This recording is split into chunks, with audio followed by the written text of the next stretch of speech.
زندگی میں کسی بھی انسان کو اتنا قریب مت کرو کہ وہ آپ کا معمولی سمجھنے لگے۔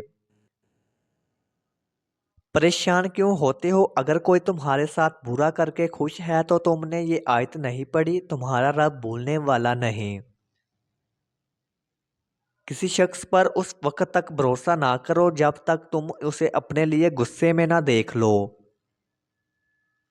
عجیب لوگ ہیں اس دنیا میں، جب تک جی جی کرتے رہو تو سب راضی رہتے ہیں، ذرا سا کچھ بول دو تو اگلی پچھلی سب یاد کروا دیتے ہیں۔ انسان کی فطرت ہے، لا حاصل کے لیے روتا ہے اور جو حاصل ہو اسے رلاتا ہے۔ دنیا میں سب سے زیادہ طاقتور وہ انسان ہوتا ہے جو لوگوں سے دھوکہ کھا کر بھی دوسروں کی مدد کرنا نہیں چھوڑتا۔ کبھی بھی لوگوں کی باتوں سے پریشان نہ ہونا، آپ نے حساب اپنے رب کو دینا ہے، لوگوں کو نہیں۔ وہ لوگ جو کسی کا برا نہیں چاہتے، اللہ تعالیٰ ان کو بے حساب منزلیں عطا فرماتا ہے جو انسان کے گمان میں بھی نہیں ہوتی۔ اپنے بہن بھائی بھی اپنے نہیں ہوتے، یہ میں نے اپنے والدین کے بہن بھائیوں کو دیکھ کر سمجھا ہے۔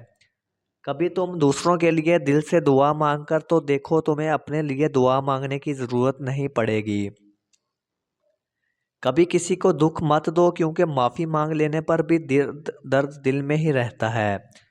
کسی کا دل اتنا بھی مت دکھاؤ کہ وہ اللہ کے سامنے تمہارا نام لے کر رو پڑے، کیونکہ غریب کی عرش تک جاتی ہے۔ جن لوگوں کا دل اچھا ہوتا ہے وہ جلدی روٹھ جاتے ہیں اور جلدی مان جاتے ہیں، جلدی رونے لگ جاتے ہیں اور جلد ہنسنے لگ پڑتے ہیں۔ ایسے لوگ اللہ کو بہت پسند ہوتے ہیں۔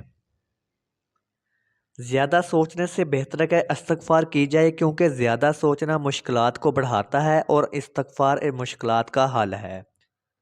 ہمارا رب اتنا مہربان ہے کہ جانوروں کو پانی پلانے پر بھی جنت عطا کر دیتا ہے۔ کسی کے کہنے سے آپ برے نہیں بن جاتے، آپ کی نیت کا صلہ آپ کو ملتا ہے۔ لوگوں سے یاد کرانے کا شکوہ مت کیا کرو، کیونکہ جو رب تعالیٰ کو بھول سکتے ہیں وہ آپ کو بھی بلا سکتے ہیں۔ پوچھا گیا کہ غرور کیا ہے؟ جواب ملا کہ خاک سے بنے انسان کا اپنی اوقات بھول جانا۔ گھر سے باہر جاتے وقت بیوی کو بتا کر جانا بیوی کی غلامی نہیں، بلکہ بیوی کی فکر اور پریشانی کو ختم کرنا ہے۔ مت کرو کسی سے اتنی امید، ہر کسی کی اپنی دنیا ہے، کوئی کتنا ہی اچھا کیوں نہ ہو پہلے وہ اپنے لیے ہی سوچتا ہے۔ غیبت کرنا کمزور آدمی کی آخری کوشش ہوتی ہے۔ مضبوط لوگ تو وہ ہیں جو رونے کے بعد اپنے آپ کو خود سمجھائے کہ اللہ ہے نا، سب ٹھیک ہو جائے گا۔ ضرورت سے زیادہ اچھے بنو گے تو ضرورت سے زیادہ استعمال کیے جاؤ گے۔ کوئی کسی کو نہیں سمجھ سکتا، کیونکہ انسان کے دل سمندر سے زیادہ گہرے اور آگ سے زیادہ پر اسرار ہوتے ہیں۔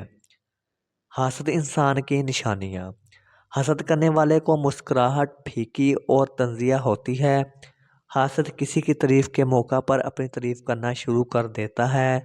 جو کسی شخص کی برائیاں اور غیبت کرنا شروع کر دیتا ہے اور اس کے عیب لوگوں میں بیان کرنے لگتا ہے، وہ حاسد ہے۔ جس سے بھی حاسد حسد کرتا ہے اسے بدنام کرنے کی کوشش میں لگا رہتا ہے۔